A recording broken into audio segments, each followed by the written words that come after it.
নির্জন প্রকৃতির কোলে উত্তরবঙ্গের কালিম্পং জেলার এক স্বল্প পরিচিত ছোট্ট গ্রাম তন্দ্রাবঙ্গের ফাতিমা গাঁও।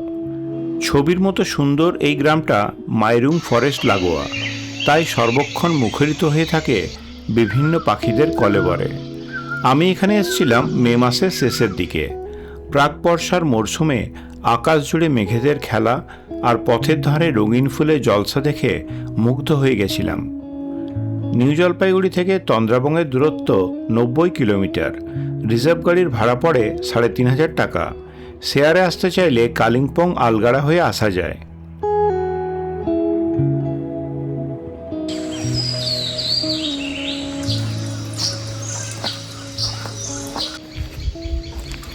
আমরা এসে পৌঁছালাম তেন্দ্রাবঙ্গের ফাতিমা গাঁও।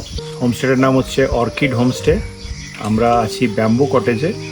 এখানে বেশ কয়েকটা এরকম ব্যাম্বু কটেজ আছে, আর এনাদেরই উপরে আরও কিছু রুম আছে। এই সব মিলিয়ে সুন্দর সাজানো গোছানো একটা হোমস্টে। প্রচুর গাছপালা, ফুলের বাগান আর অর্কিড দিয়ে সাজানো এই সুন্দর হোমস্টের ব্যাম্বু কটেজটায় আমরা উঠেছি। এখানে পাশাপাশি 2টো রুম আছে। পুরো কটেজটায় বাঁশ ও কাঠ দিয়ে তৈরি। মাঝারি আয়তনের ঘর, পাশাপাশি 2টো বেড দেওয়া আছে।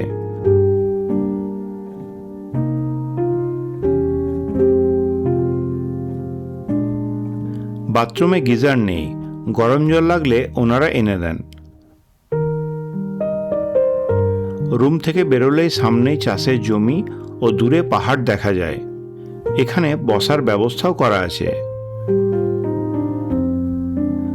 আমরা যে কটেজে আছি সেটা ছাড়াও এখানে আরও কয়েকটা ব্যাম্বু কটেজ আছে। এই কটেজটা নতুন তৈরি হয়েছে। এখানে থাকা ও খাওয়া মিলিয়ে খরচ পড়েছিল পার হেড 1200 টাকা করে।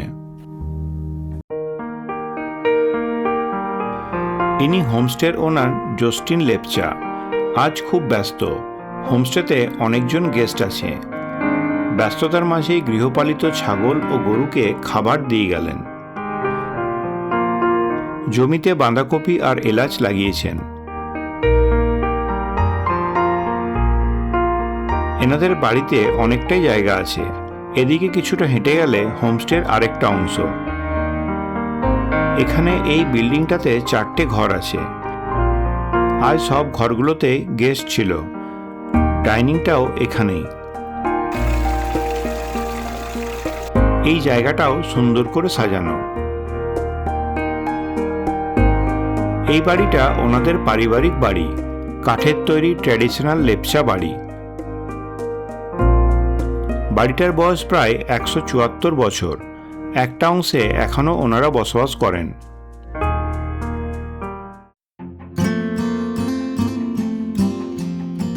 এরপর হোমস্টের বাইরে এলাম। এই রাস্তা দিয়ে আমরা এসেছি।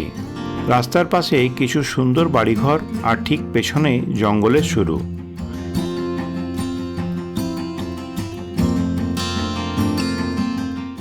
গ্রামটা সত্যি ছবির মতো সুন্দর। এখানে আসার পরই মন ভালো হয়ে গেছে। এই সামনের ফরেস্টটা হচ্ছে মাইরুন ফরেস্ট। এই রাস্তাটা আপনার গেছে মাইরুন গাঁওয়ের দিকে। এখান দিয়ে উঠে উপরে গেলে মাইরুন গাঁও। আর এই রাস্তা এই সামনে গিয়ে নিচে চলে গেছে। ওখানেও তেন্দ্রাবঙ্গের কিছু হোমস্টে আছে। এই গ্রামটাও তেন্দ্রাবঙ্গের মধ্যেই পড়ে। পার্টিকুলার এই জায়গাটার নাম হচ্ছে ফাতিমা গাঁও। পুরো জায়গাটা তেন্দ্রাবং।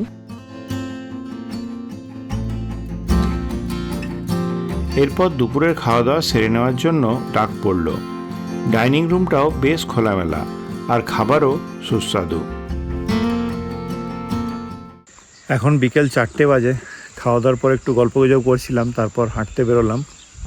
এই সামান্য একটু হাঁটলে এখান থেকে ফরেস্ট শুরু হয়ে যাচ্ছে। এই গ্রামটা খুবই নির্জন। হাতে গোনা কয়েকটা বাড়িঘর। এই জায়গাটাতে খুব বেশি হোমস্টেও নেই, তাই আরও ফাঁকা ফাঁকা। মাইরুন গাঁও আর তেন্দ্রাবঙ্গের মাঝামাঝি এই ফাতিমা গাঁও।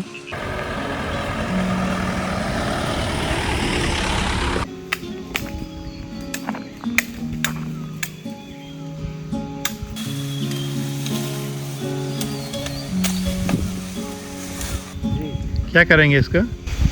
इसको गाय का गोट बनाना। अच्छा, गाय का सेट बनाएंगे। ये आपका जो उस तरफ गांव दिख रहा है वो कौन सा गांव है? हाँ, ও ডুকা ভ্যালি।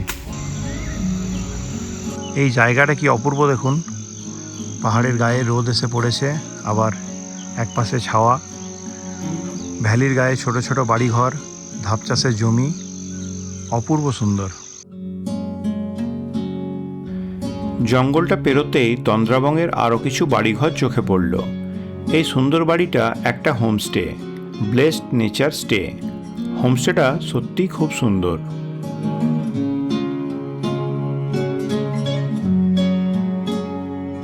বিকেলবেলা গ্রামের মনোরম পথ দিয়ে হাঁটতে খুব ভালো লাগছিল।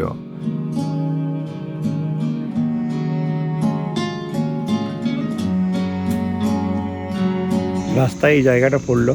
এই জায়গাটা কি অপূর্ব দেখুন, প্রচুর ফুলের গাছ, রং বেরঙের ফুলের গাছ। রাস্তার পাশে বিভিন্ন রকমের পাহাড়ি ফুলের সম্ভার এই গ্রামের সৌন্দর্যে এক আলাদা মাত্রা এনে দিয়েছে। গ্রামের রাস্তা ধরে আরও কিছুটা হাঁটতে পাহাড়ের ঢালে একটু সমতল জায়গায় গ্রামের কয়েকজন কিছু একটা খেলা খেলছিলেন, সেটাই দেখতে এগিয়ে গেলাম।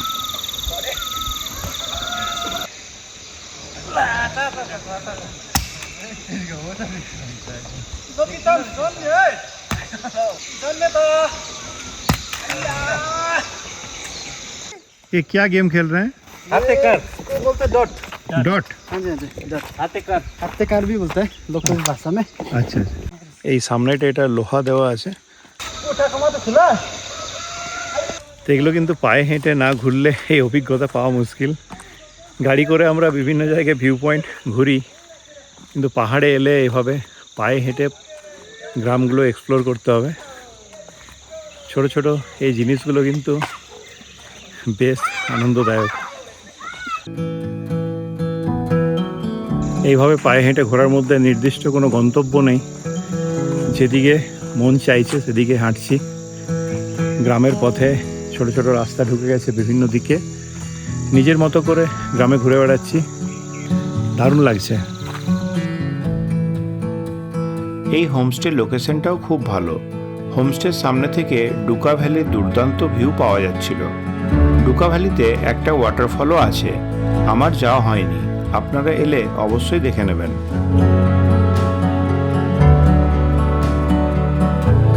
গ্রামের মানুষজনও খুব ভালো, সবাই হাসি মুখে গল্প করছিলেন। बहुत सुंदर गांव है आपका। देखिए ना व्यू इतना अच्छा है यहाँ पे। बहुत अच्छा व्यू है। वो उधर दिख रहा है, जो वहाँ पे दिख रहा है ना आपका, वो सब सिक्किम है। अच्छा, वो सिक्किम का पार्ट है। सिक्किम का पार्ट है। East Sikkim. East Sikkim, east Tendrabong. ये तेंद्राबोंग अच्छा है। और ऊपर में है मैरूंग। ऊपर मैरून है। और उसके बाद जाएंगे आप लोग बलवाहाने, अच्छा, और वहाँ से उधर जाएंगे लाबा। আমাকে বেশ কিছু ঔষধি গুণসম্পন্ন গাছপালা চিনিয়ে দিলেন। ये सांप काटने से रहते हैं? इसको पूरा ऐसे करके इसका रस है ना जो, वो निकाल के लगाने के बाद अच्छा, एक कपड़ा मिलेगा कॉटन का, ऐसे करके रखना है, ठीक है ना। ये क्या है? औषधि है, इसका नाम? तीतेपत्ती। तीतापत्ती। तीतेपत्ती। क्या काम होता है इसका? ये भी जब आपका नाक से खून निकलता है, माइग्रेन का सबसे बड़ा दवाई है। अच्छा, माइग्रेन का तीतापत्ती। तीतेपत्ती माइग्रेन का दवाई है। আলো অনেকটাই কমে এসছে, তবে পুরোপুরি এখনও অন্ধকার হয়ে যায়নি। এরপর হোমস্টেতে ফিরে যাচ্ছি। বাচ্চারা রাস্তার পাশে গাছ থেকে কুল জাতীয় কিছু একটা বুনো ফল সংগ্রহ করছে। খাতে এসকো? খাएंगे?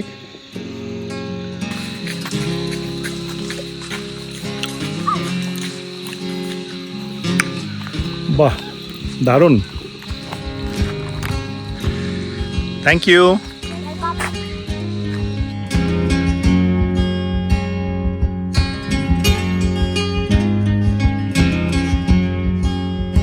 অন্ধকার নামতেই হোমস্টে সুন্দর করে সাজানো আলোগুলো জ্বলে উঠল।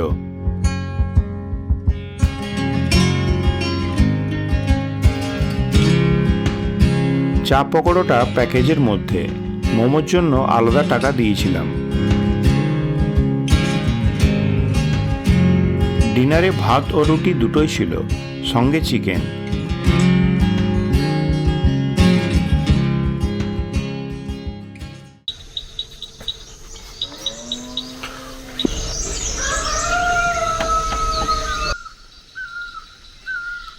Good morning.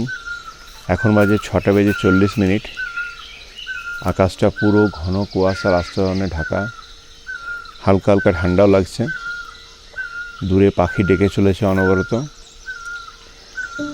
বাইরে মর্নিং ওয়াকে বেরোবো ভাবছিলাম, কিন্তু এত ঘন কুয়াশা কিছুই দেখা যাচ্ছে না।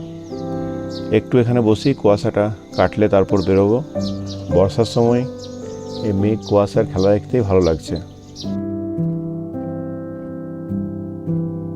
বেরিয়ে পড়লাম রুম থেকে, হেঁটে সামান্য একটু ওপরের দিকে উঠলাম, আর এই জায়গাটা এসে দাঁড়িয়ে পড়েছি।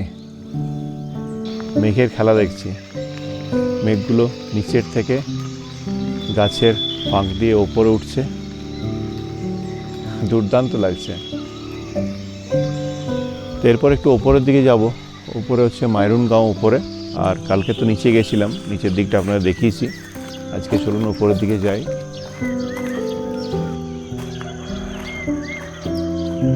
আরও একটা বাঁক ঘুরতেই দাঁড়িয়ে পড়লাম। নিচে বাড়িঘরগুলো দেখা যাচ্ছে, আর এক পাশে কিছু চাষের জমি। সূর্যি মামা মেঘ সরিয়ে দেখা দেওয়ার চেষ্টা করছেন, কিন্তু এখনো পর্যন্ত সফল হননি। মেঘেদের এই ভেসে বেড়ানো দেখতে কি যে অপূর্ব লাগছে বলে বোঝানো যাবে না। দুর্দান্ত পরিবেশ, দুর্দান্ত। আপনারা যারা নিরিবিলি জায়গা পছন্দ করেন তারা এখানে আসতে পারেন, দারুণ লাগবে। আরও কিছুটা উপরের দিকে উঠতেই অল্প কয়েকটা বাড়িঘর ও একটা হোমস্টে চোখে পড়ল। রাস্তার পাশে সুন্দর একটা হোমস্টে। এখান থেকে ভ্যালির ভিউটাও দুর্দান্ত। এই জায়গাটা মাইরুং ফরেস্টের মধ্যেই।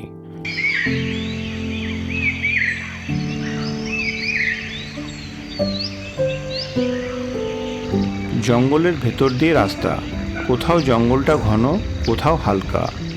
সাদা কুয়াশার চাদরে মোড়া জঙ্গলের পথে হাঁটতে দারুণ লাগছিল।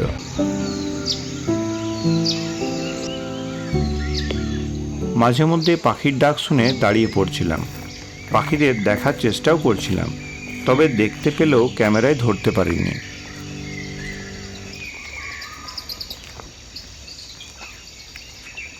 হাঁটতে হাঁটতে মাইরুন গাঁও চলে এলাম। এখানেও বেশ কয়েকটা হোমস্টে আছে। এই জায়গাতেও থাকা যেতে পারে। আমি কিছু কিছু হোমস্টে আপনাদের দেখিয়ে দিচ্ছি, আর যোগাযোগের নম্বরটাও দিয়ে দিচ্ছি। আপনারা বুকিং করার সময় গুগলে রিভিউ দেখে নেবেন, আর হোমস্টের সাথে কথা বলে রুম কীরকম দেখে নেবেন। লোকেশন সবগুলোই ভালো। মাইরুং ফরেস্টের মধ্যেই এই ছোট্ট গ্রাম মাইরুং গাঁও। রাস্তার পাশের বাড়িগুলো বেশিরভাগই হোমস্টে হয়ে গেছে। এই ছোট্ট বাড়িটা আমার খুব ভালো লেগেছিল, তবে এটা হোমস্টে নয়, ব্যক্তিগত বাড়ি। রাস্তার পাশেই এই ছোট্ট চার্চটাও আছে। সকালবেলা বন্ধ ছিল।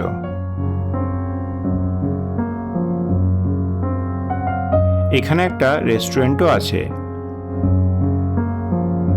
পাহাড়ের ঢালে কিছু সুন্দর গ্রামের বাড়ি।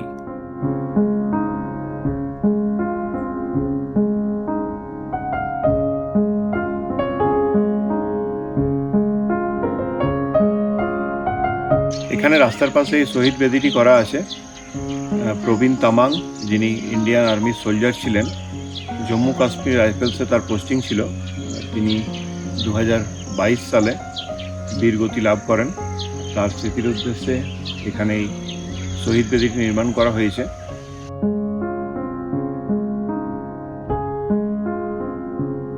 কিছুক্ষণ এখানে বসে সময় কাটিয়ে ফিরে চললাম হোমস্টের দিকে।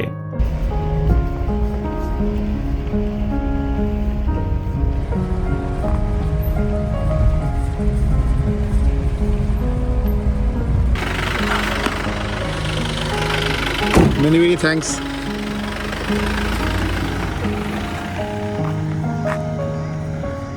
হেঁটে হেঁটে ফিরছিলাম, রাস্তায় উনি লিফট দিয়ে দিলেন।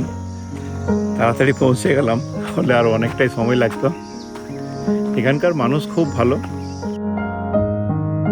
হোমস্টেতে ফিরেই জলখাবার খেতে চলে এলাম ডাইনিংয়ে। আজ বাড়ি ফিরে যাওয়ার পালা। খাওয়া দাওয়া হয়ে গেলে বেরিয়ে পড়ব। কিছুক্ষণের মধ্যে পুরো আকাশটা মেঘেরা ঘিরে ফেলল।